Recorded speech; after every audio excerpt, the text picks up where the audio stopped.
Proposed change to Denver police policy would expand when officers are allowed to use tasers. The police watchdog says that could put the public at risk.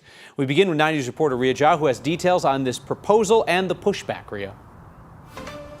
Yeah, the debate surrounds whether an officer can use a taser earlier in a confrontation before a person is necessarily considered aggressive.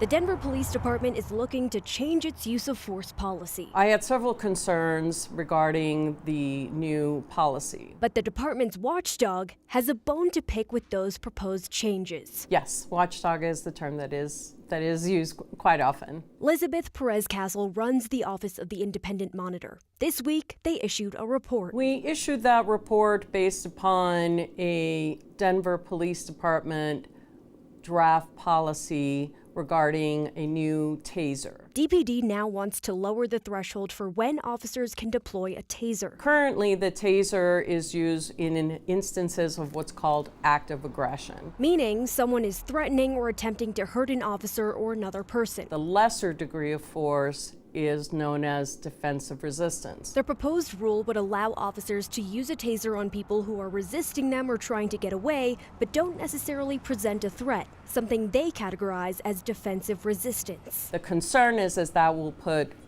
many more community members at risk of harm. In a statement, DPD argued that using a taser earlier in a confrontation could stop situations from escalating into violence and reduce serious injuries. I'm not aware of any scientific data that indicates that using taser with defensive resistance leads to safer outcomes. The department also said the proposed policy changes are tied to its rollout of a new taser model. The old taser had a 50,000 max voltage. The new taser has a 1,000 max voltage. It will still incapacitate a subject.